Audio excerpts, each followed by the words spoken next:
Hi everyone. My name is Prajwal, and this is my first ever live stream. Sorry, before this, the stream was on and my mic wasn't on. I hope this time I am audible and the stream is truly on. Uh,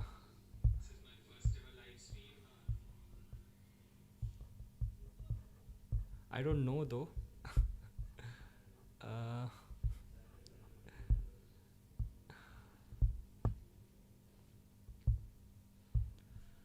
okay, yeah. So I guess I am on.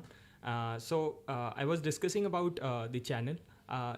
On this channel, I'll be mostly talking about personal finance, stocks, investments, and all of that.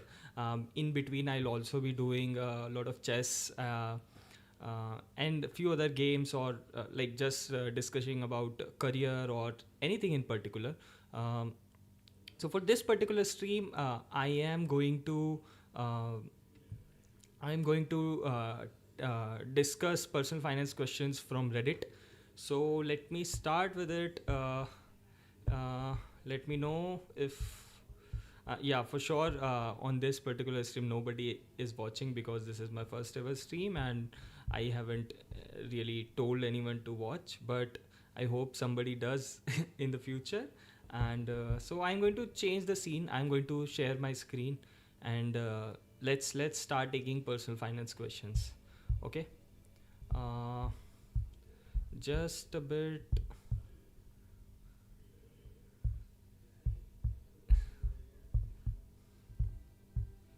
Okay. So I think we are here, and okay, yeah. So this is the first question that I'm going to look at. Uh, the person here says uh, he's a 22 years old male. He's saving 40,000 per month. How would you have invested if you were my age? Okay, so let's read it loudly. Um, So, hey everyone, I'm 22 years old and currently saving around 40,000 INR a month. I've been trying to plan my investment wisely and wanted to get some advice. Here's the plan I have come up with so far. So, honestly, if somebody wants a real advice, they should consider consulting a financial advisor. But yeah, taking advice on public platform is I guess the best way to do it without taking a fee. But obviously, take we have to consider everything by a pinch of a salt. So basically, you have to do it by your own. So what you're doing is you are taking everybody's opinion, listening to them, and then deciding on your own.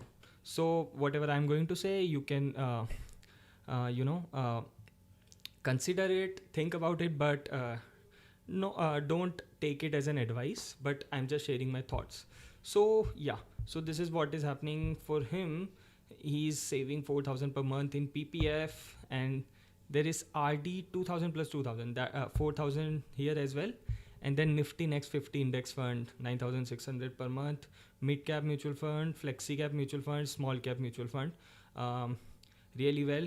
All of these combined, these are around 32 and 8,000 in FD. So this looks really good to me. Other financial steps I've already taken. Health insurance and term insurance are in place. Perfect. Emergency fund 50,000 in saving account and 1 lakh in fixed deposit. Okay, okay. So at the first look, all of this looks really well. Does this look like a good plan? Is there anything you'd recommend changing or improving? Looking back, what would you have done differently if you were in my position? Well, firstly, it's really commendable that a 22-year-old is earning and saving this much. So that's appreciated. Really good. And okay, so let's talk about emergency fund. He says he has 50,000 in saving account and 1 lakh in fixed deposit.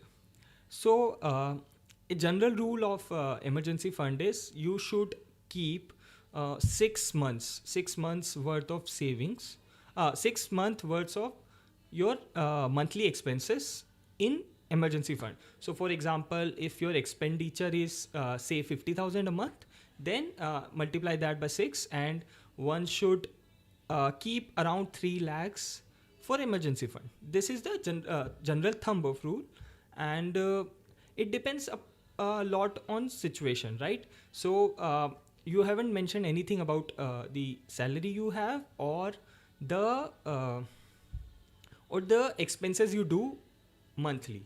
But yeah, so you have to put those into those numbers into the equation to figure out what should be the emergency fund. But for a starter, 50,000 in saving account and 1 lakh in fixed deposit is okay for now. But you can think to bring it up, because obviously you are adding some amounts in RD, right? So that recurring deposit is growing up. So like after a year, that 1 lakh amount should be 2-3 lakhs, or the savings 50,000 amount should be a bit higher. And obviously I guess that you are earning salary, so for that reason, if the cash flow is running, in that case emergency fund is it's, you can manage it, but you have to think about it.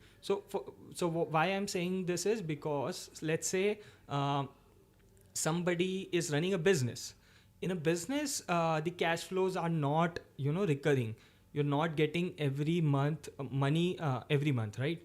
But if you have a job and you are getting daily like monthly salary, then emergency funds are not that important as for somebody who is running a business.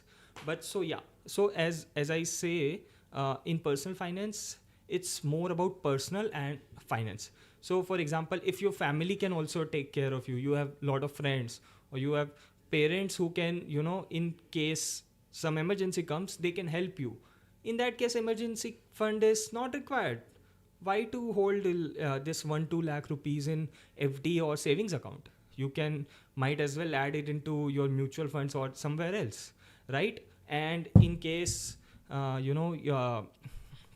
your like somebody is dependent on you, and you can't really in time of trouble, you can't gather money.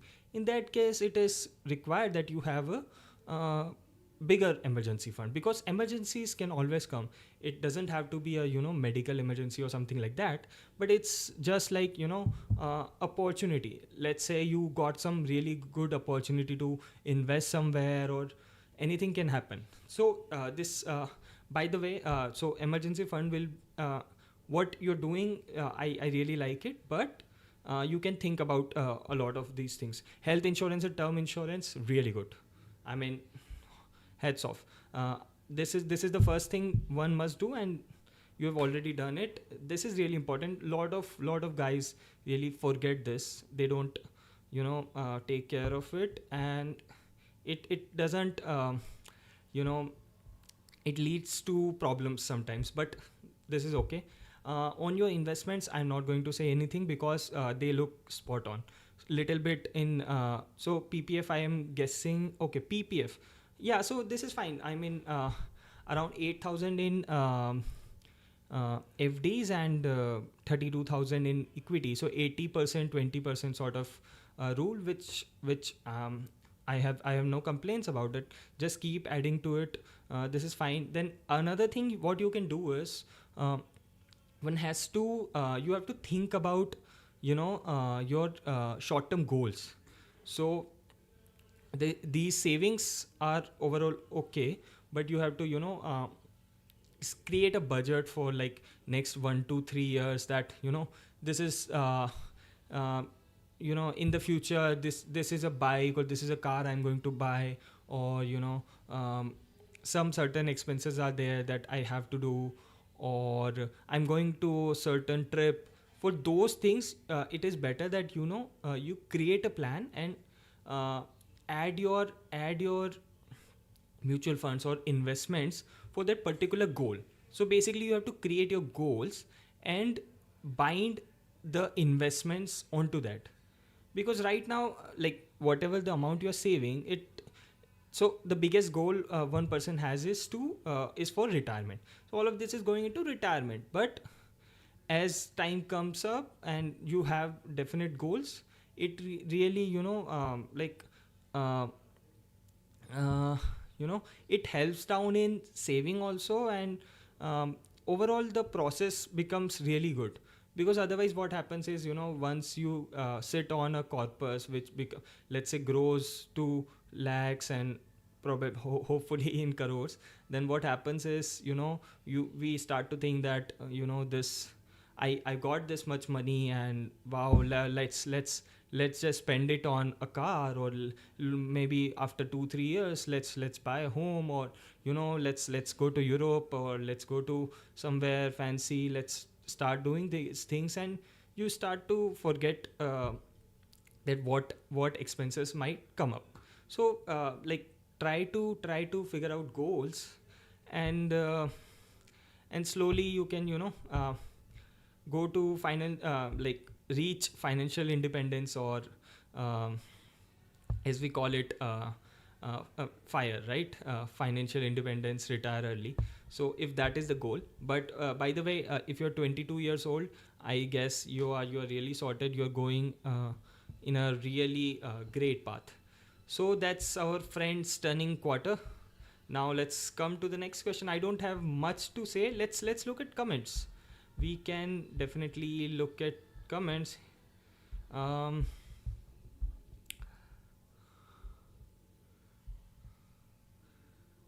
mm,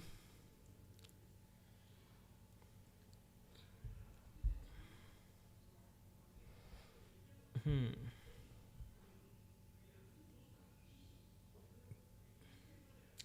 ah all right, I mean, yeah, I don't find anything much to add here. So that's it for this question. Let's move to our next question. uh,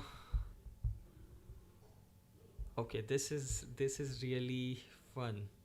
24M, 17 lakh net worth. Am I doing this right? I earn around 1.5 lakh per month post taxes. I made many mistakes in the beginning and wasted a lot of money. Had I discovered this sub 2 years later, I would have saved more money than I could. Here is the total breakdown. So this guy has 3 lakhs of gold, SIPs 10 lakhs, NPS 2 lakhs, PPF 2 lakh. Money I borrowed. Oh, money I borrowed? Oh, okay. He didn't borrow. He has give it to relatives. Okay, I didn't add the above 9 lakh because I don't have this money with me right now, and they are slowly paying me back the principal. All right. Let's hope you get this money. I'm not going to talk much about it, but I am always worried when you pay someone this much amount, but it's all right. What could I have done better? I regret not saving the money and spending close to 10 lakh in the last 2.5 years, not cribbing but removing the bigger expenses. It come down to 23k per month, which I think is a lot to live in a city like Hyderabad. Okay. mm, um and how I can turn around my situation, start saving more. Please be kind in the comments, not posting for attention. Well, so 24 years old, if you already have 17 lakhs, you're doing okay, you're doing great. That is not the problem, but what I can read is that you're saving 23,000 per month, which I think is a bit low for the salary you have. So, uh, let's read more. I put anywhere between 50 to 70. Oh my god, what? Not creeping but 23. Put 15k into NPS and 10k into should I decrease this amount? Wait, what?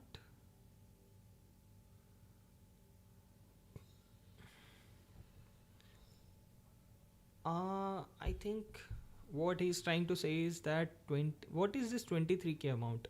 uh, I think he's saying that 23k amount is the expenses that he has. and he's putting 50 to 75,000 per month into mutual funds. That is great. I mean, so what is the worry here? I started the last two SIP as a gift for me to my nephew and niece when they turn 18. Currently, they are 8 and 3 years. In total, I have 4 SIPs investing in this SIPs. So I don't see a problem here, brother. You are doing this right. You're doing this absolutely right. Obviously, you don't put you didn't put much of information which I really need. Like, it's not clear what your expenses are, and um, what is the worry here. That's what I'm not getting. But I guess you are really on a good path. This looks, if you're putting 50,000 per month into mutual funds, kudos, that will take care of many problems. First thing, I'll tell you, uh, keep 6 months of your expenses, of your monthly expenses, worth of emergency fund. So that sort of amount you can put in FD, because PPS and PPF and NPS are not too liquid. So you can have, maybe around 3 to 5 lakhs of emergency fund you should create. That money should always be in FD or something like that. And please take care of your insurance, life insurance, term insurance, and medical insurance. These two things should also be there. Other than that, I don't see any problem. uh, yeah, so somebody says that other than the loan to relatives, I don't see any flaw. Yeah. Oh, yeah. So he's saying that that was a very hard and expensive lesson I had learned. My cousin was buying land, so I lent 9 lakh to them. Right, right. Yeah, I mean, it this is something which always leads to problem. Nobody I have ever talked to who has given money to relatives and don't regret it. Um Everybody does it and everybody regrets it. So I mean, it's a lesson better learned. It's all right. It's all right.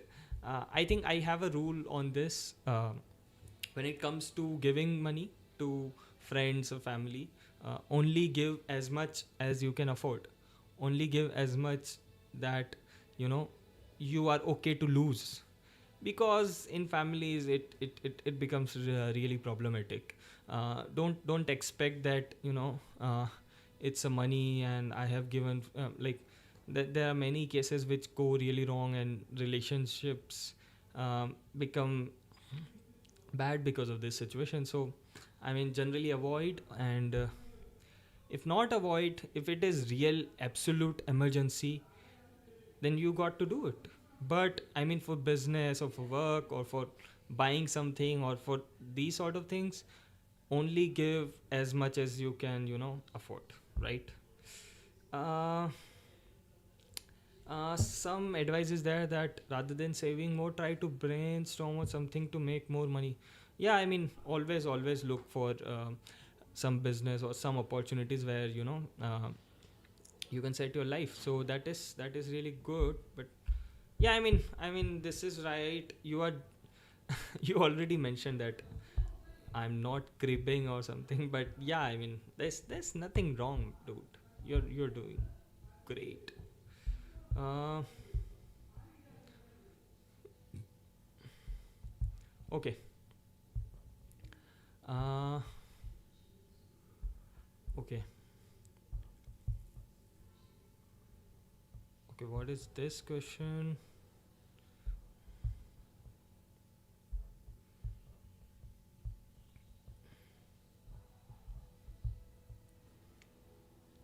Yeah, let's take this. I'm 32 years old, falling in 30% tax slab. Over the years, I have experimented multiple strategies on way to manage my finances. However, I feel this time I have an almost perfect one. Okay, I love this community to review it and suggest further improvements. Probably this can also guide others. My salary is broadly divided into four categories. Uh, Okay. Um, Investments 40%, home loan EMI 30%, monthly expenses 20%, and yearly expenses 10%. Okay. Okay. Investment, my salary is credited on the first. Mm, we'll say 11th every month. For debt and equity, there's a mandate setup. Investment are almost like 85% in equities, the debt in 5%, gold 5%, NPS 5%. I mean, these 5% don't really matter, but yeah, I mean, if you like it, just do it. But yeah, so most of it is going into equities. I don't see any problem here. If it is for the long term, I'm working to bring it to 80% of the investment, or it's all right, 85%, it won't matter much.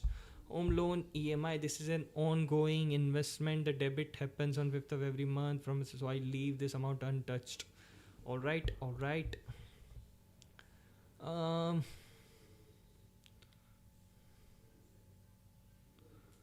mm, okay, he says, I remain mindful I don't exceed my allotted monthly expenses, but I'm human and once almost every 3 months I intentionally go over the limit. In such cases, I have to pause one of the investment in the next month to make up for such expenses.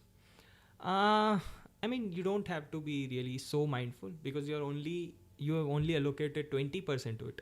So here is a person who is only allocated 20 to 30% expenses monthly, and you don't need to worry if you exceed it sometimes. It's all right. It's all right. We all do it.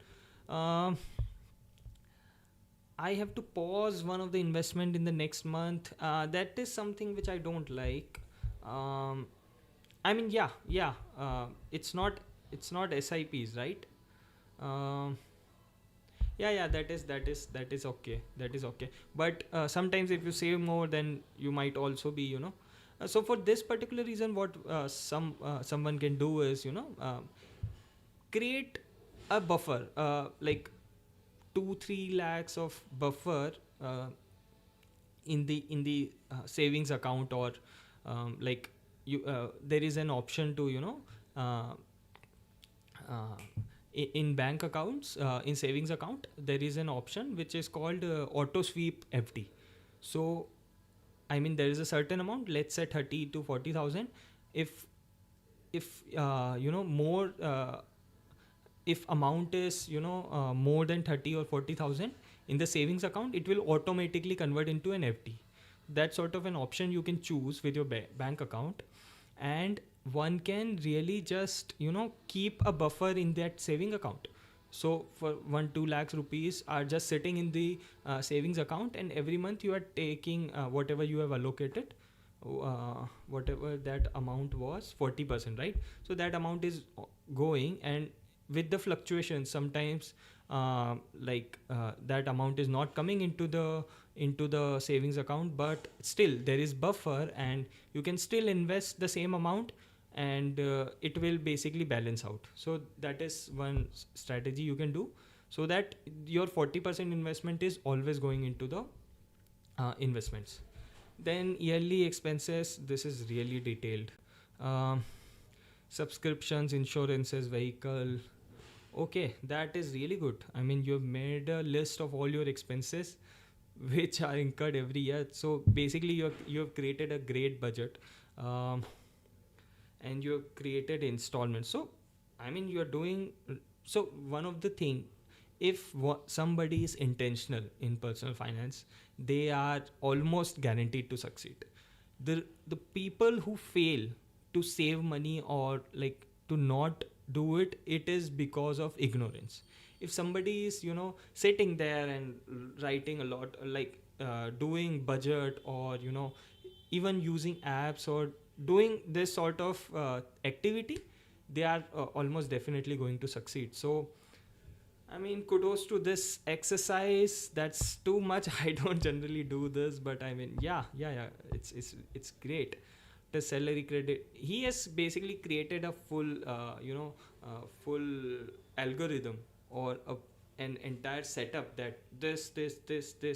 So I mean, yeah. I mean, great. I have set up an SIP, second of the month, 10% yearly expense. Okay, I mean, generally you don't really need to do separate SIPs or separate investments for uh, different purposes, but it is all right. uh, okay, I'm the only earner in the family and I have a health insurance and term insurance in place. So perfect.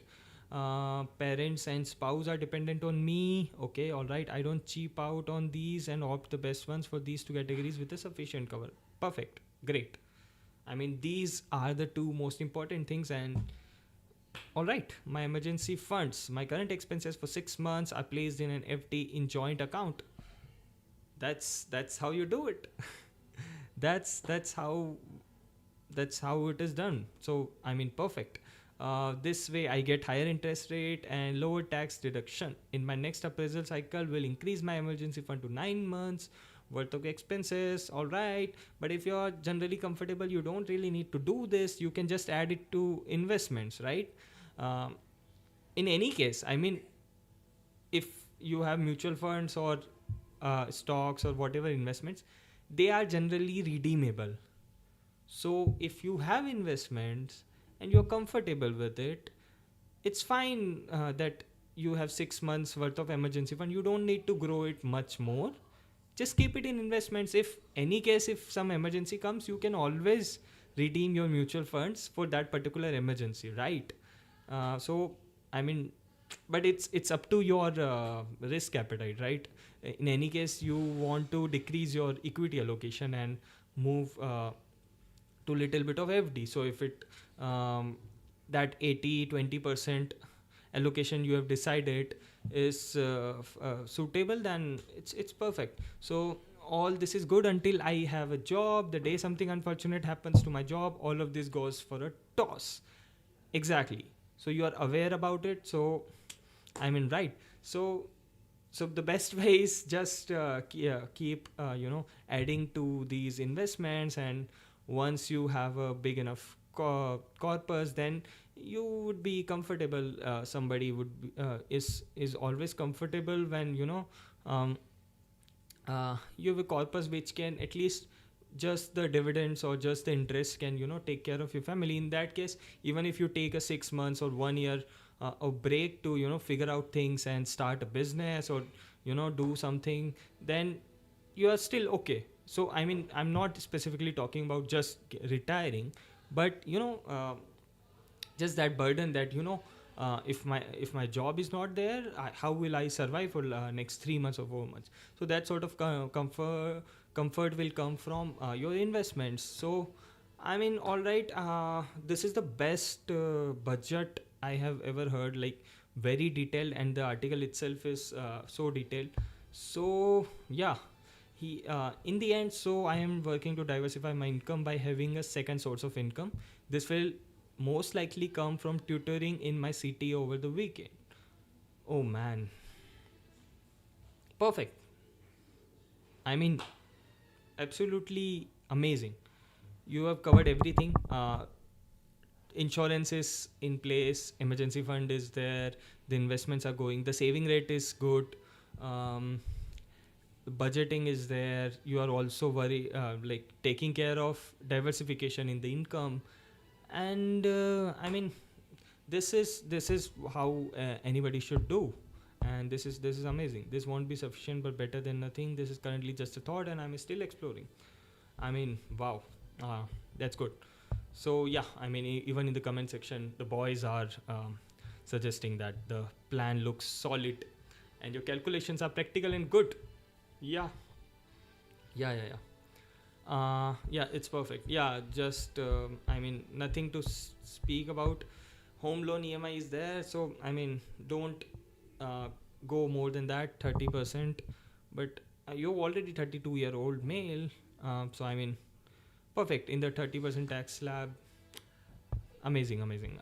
I mean, you're going really good, and just keep going on. I hope you'll soon be a millionaire. Okay, okay. I mean, great. Let's move to next question. Uh, hmm. Investment strategy. Okay, okay, this is amazing. This is great. This is really great. Uh, how should I invest my retirement corpus of 1.5 crore? I, female 59, am going to retire next February from central government job. I'm a widow and live with my only son. I'll continue to receive pension of 50k per month. I have saved up around 1 crore, currently invested mostly in FD and remaining in equity mutual funds. I will receive 70 lakh on retirement. Health insurance should be taken care by CGHS and I'm debt free. My current monthly expenses is around 70k. I'm confused um, as to how I should plan to invest the total corpus to create wealth for my son while enjoying the remaining years of my life. Also, not planning to buy a car. Son's wedding goes 5-7 years down the line. Yearly international vacation for lakh. My son at least for the next 5 years. Okay, okay. So I was hoping that the pension would take care of expenses, but as you say, the monthly expenses are 70,000 and the pension is 50,000. So we are 20,000 short here. And in that case, you are always, you're always like like taking money out of your investments and you have to manage with that. So just a simple calculation for 20,000, if I take 5% um, to be the interest or the return from the FDs, for just those 20,000 we'll be needing um, 2.4 lakhs, and that is around 50 lakhs.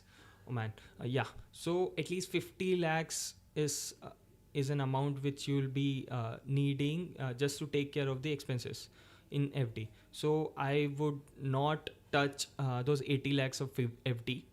That is for certain. And for somebody at your age, I guess the better idea would be to invest the remaining 70 lakhs in a balanced advantage fund or a large cap mutual fund. And I mean, it's not much. So the best way would be to there are other expenses also. Car is there, and you are like speaking of international vacation, son's wedding, all of that. So I hope that your son also starts working at certain age, and he starts taking care of himself. So that would be great because he's already 23. So with my son at least for the next 5 years. Okay. So I mean, there's not much if so more or less we have like this 70 lakhs, and on that it is really really difficult to spend your entire life. So I mean, the only way I can see is the expenses have to come down, and at some point your son really has to step up and start taking care of all the things, um, probably like helping in your expenses. I'm assuming that the 70,000 expenses you speak are also including your son expenses. So that is there. I mean, there's no mention of education, so I'm assuming that the education is taken care of. um, right. So I mean, the best way is your son starts working and he takes care of his wedding. These sort of big expenses you cannot really afford with 1 crore of corpus for your entire life, right? So this needs to be handled. And I mean, after that, I mean, balance advantage fund or mutual fund, we'll have to basically I would have liked to do calculations of how much amount will be required. But I mean, it's not apt because I cannot ask few questions which I really want to ask.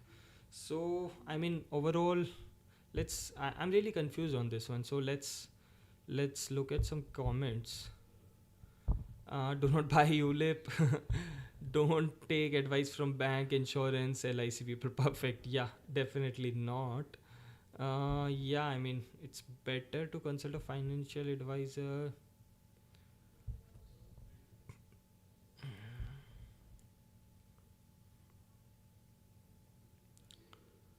Hmm. I mean, yeah, yeah.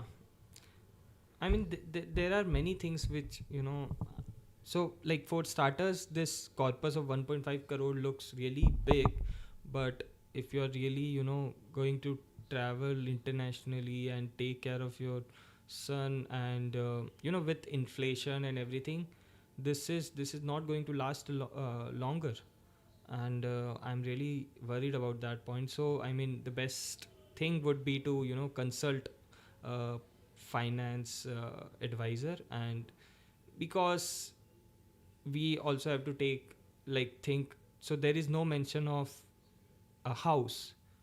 So I mean, do you already have a house, or you have, um, you pay rent and that rent is included in the 70K, or like what other assets do you have?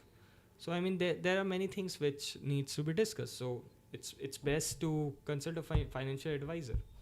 With all the information only can somebody suggest anything. So let's move to something else. I mean, I think I am done with the personal finance thing for now. Let's see if there are any new questions. uh, okay, yeah, let's do this. Help me fix my finances. So this is a male 24 from tier 2 city, earning approx 1.6 lakh per month. I said approx because the amount depends on GBP exchange rate. I'm on a permanent contract basis in a UK based agency. All right. My last year net pay was 15.3 lakh and I paid around 40k in taxes. This 40k includes some capital gains taxes as well. This year the net pay would be around 18 lakh. Coming to my expenses, I have around 40 to 42 expenses, which includes rent 32k and miscellaneous expenses like whey protein or online order. So 32k is rent, and you say 40,000 expenses. Basically, just 8,000 expenses other than rent, which is hard to believe. Which also include whey protein or online ordering. If I ever have to travel, I usually do an Uber for convenience, but it's very rare that I have to travel. I would say 10k max.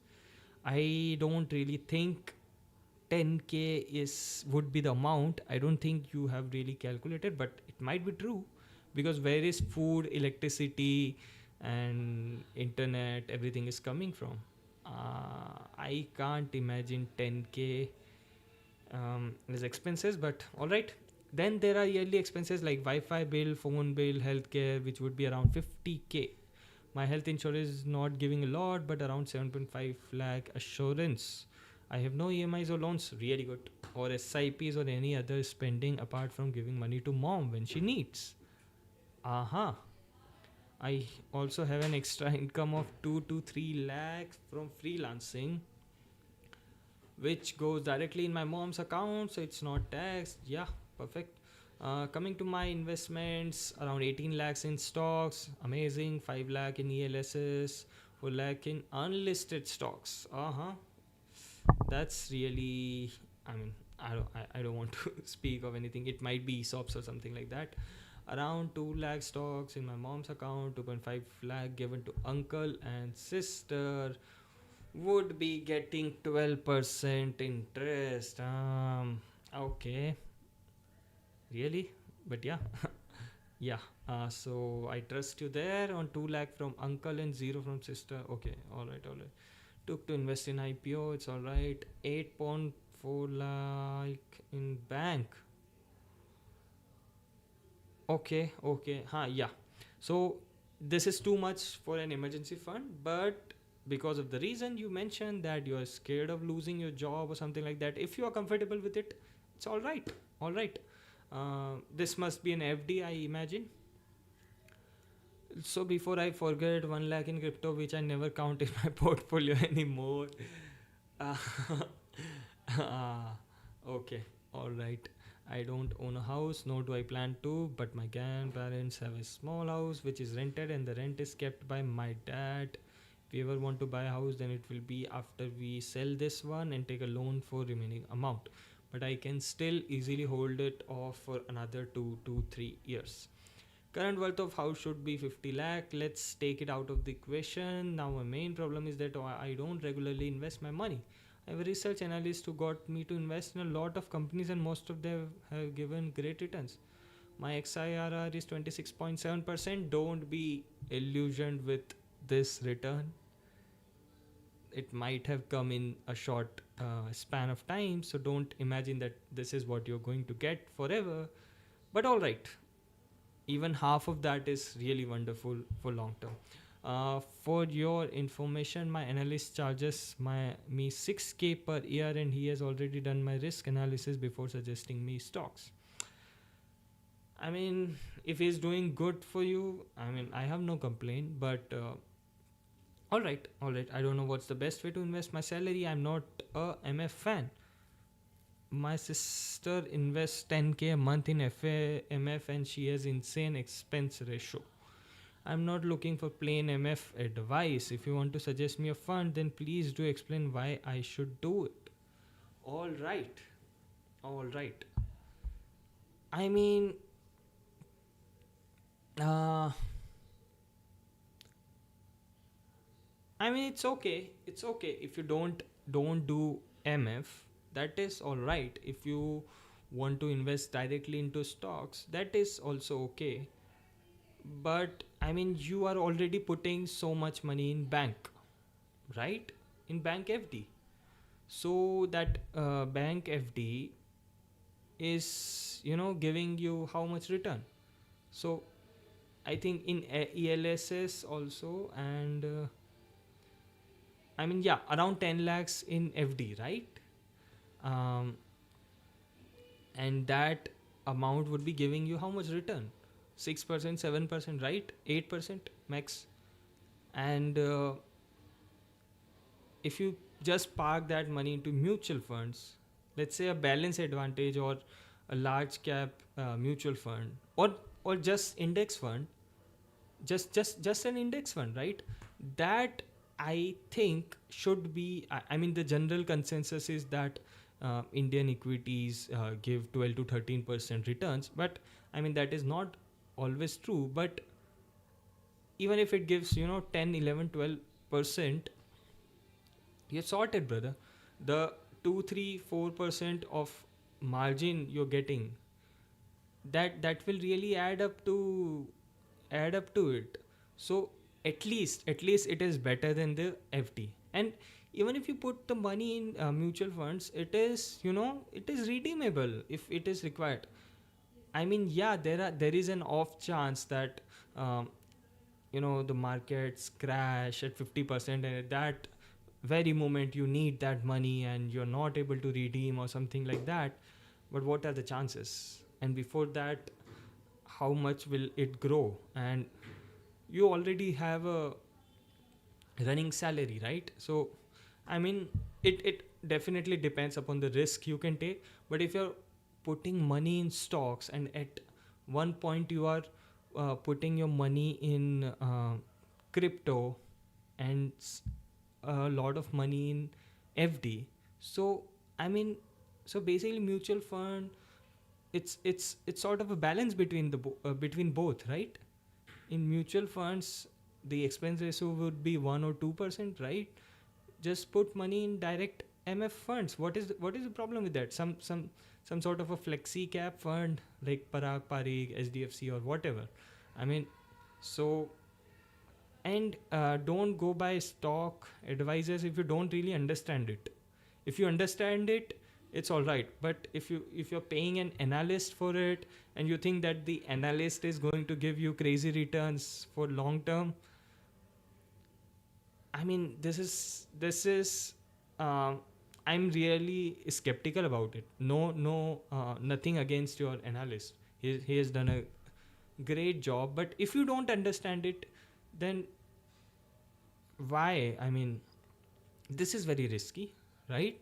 So, I mean, from crypto to stocks to FD, mutual fund is something which can, bridge the gap. So, I don't know why you don't have to be an MF fan, but you have to consider the risk, the facts, right? Um, so I think it is a good option, but I mean, it is up to you. It is up to you. Let's see what are okay. So there are no real comments here, but I mean, let's think about it.